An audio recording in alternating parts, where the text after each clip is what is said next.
Like if you look at Asian community, Asia have got to have China. They have got to have Japan. They have got to have South Korea. They have got to have Taiwan, Hong Kong, Singapore, Malaysia, Indonesia, Vietnam, Thailand, and the rest of them. I am talking about states in Asia that have built a successful civilization, a civilized community, and at least a civilized economy. Because all these things, we cannot see it in Africa. Africa lacks civilized community. I mean, civilized environment. When I say civilized, like you individually, you might think that you are civilized, but I don't see any of you as a civilized person. Yeah. No. Now look at South Africa. You can say, oh, South Africa has a very beautiful environment. Some of the environment is even more beautiful than Europe and America. Come on. When was that civilization built? That civilization was built during the era of the apartheid regime, during the era of those colonial masters. Since my brothers took over power, civilization ceased. Building a new city stopped in South Africa. When the colonial masters left Nigeria in 1960, civilization ceased. Building a new and a beautiful society stopped. I will give you an example. You go to Enugu State currently, you will see the structure that the white put in place before they left. You see how they designed the street, but go there now, they have scattered everything. Go to Lagos, the same thing. Go to Abuja, go to Kano, go to that same South Africa. Look at the original plan by those apartheid regime, by those colonial masters. But since they left, my brothers and my sisters, they have destroyed everything. So we are here to revive our thinking. We are here to remind ourselves that are we going forward or are we going backward? And we are here to remind ourselves that it is our responsibility to do research on ourselves, to do research on our society, to see where we are going, and to see if we are getting it right or not, and to see where we have to amend and where we have to increase. So if today is the first time you are coming across us, please, I will beg you to subscribe, follow us. Do not forget to recommend this page to your brothers, to your sisters. Let's come together and learn together, because here we learn and we wait for your comment. We wait for your direction. Your comment will direct us on what to do next. Because what we are doing here is bringing to you the research we have done. And today, the topic is going to be, are African, or I should use the word black leaders, are they really wicked or selfish? Why I said black leaders is, if you look at the entire Africa, you see what is going on there. No movement, no progress at all. Now look at Haiti. Haiti was progressing before, but now they are not. Look at Jamaica.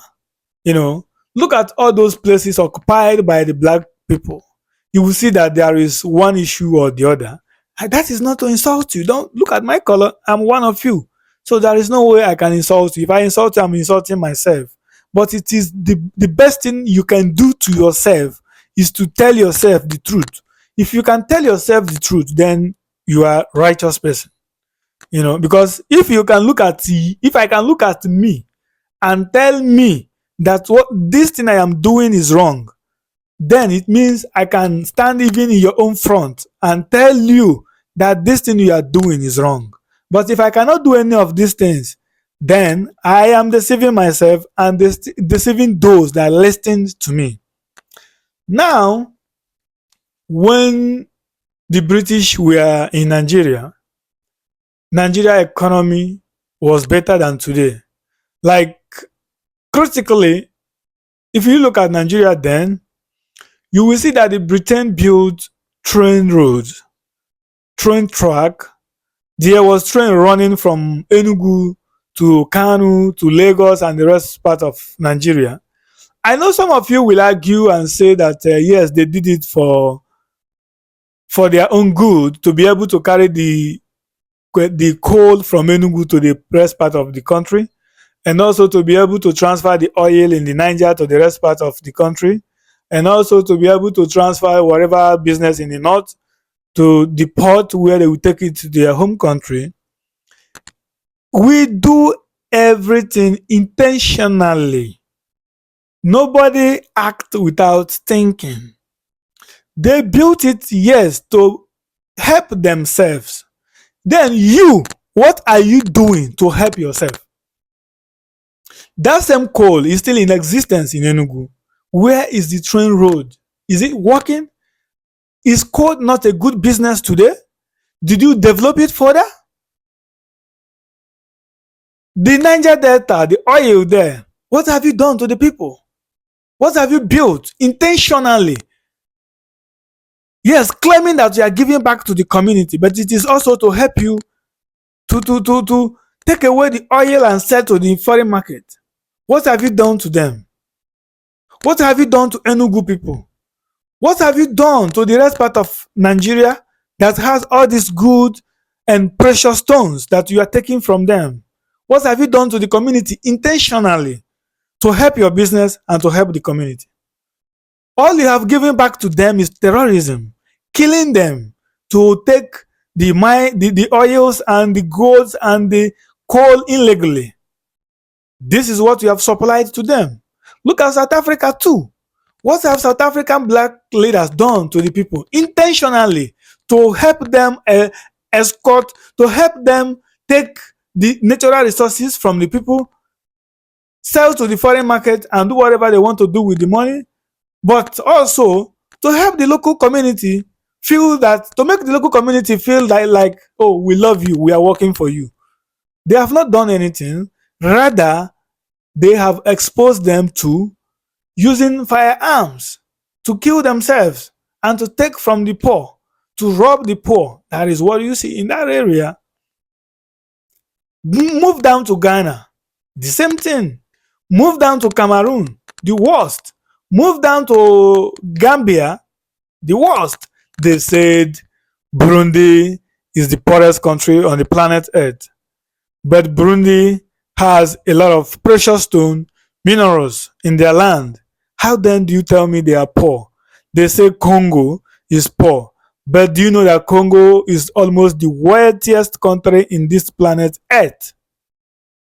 But go there and see what is happening. Go around the world and see the citizens of Congo seeking asylums. Go to Congo, you see families that cannot feed 1 square meal. They are not very sure of 1 square meal in a day like it is in Nigeria today. Shameless people. I want to believe that these people, they are not wicked. In fact, they are wicked and they are selfish. You want to tell me that I shouldn't blame them, I should blame America, I should blame Britain, I should blame the colonial masters. Let me tell you, in every relationship, one person must pay more to maintain that relationship, even in marriage. South Korean government is paying America $1 billion every year in order to remain South Korea, in order to have a good security. You must give, yes. But who are South Koreans today? Economically, politically, in the world stage, they are in fact, they are among the 10 best countries in the world today. Google it. I'm not joking. I'm not lying. I'm not Korean. I'm a black. So I'm not like trying to make them who they are not. But I'm just telling you the reality. Don't tell me the colonial masters is the cause of your poverty. No, your leaders are. Because, yes, the colonial masters are taking from you. Take, for instance, that you sold a gold for $1,000 and the colonial masters, there is no way they will take the whole money.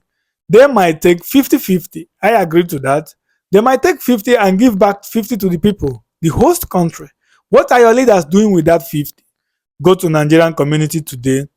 Every village, you will see not less than 2 uncompleted projects. I mean, a village in Nigeria is like maybe 1 kilometer away or maybe 2 kilometers away. Highest 2 kilometers away from each other. A local government has about 30 villages, and Nigeria has 774 local governments. Now, times 30 times 774, you will see how many thousands. If you go to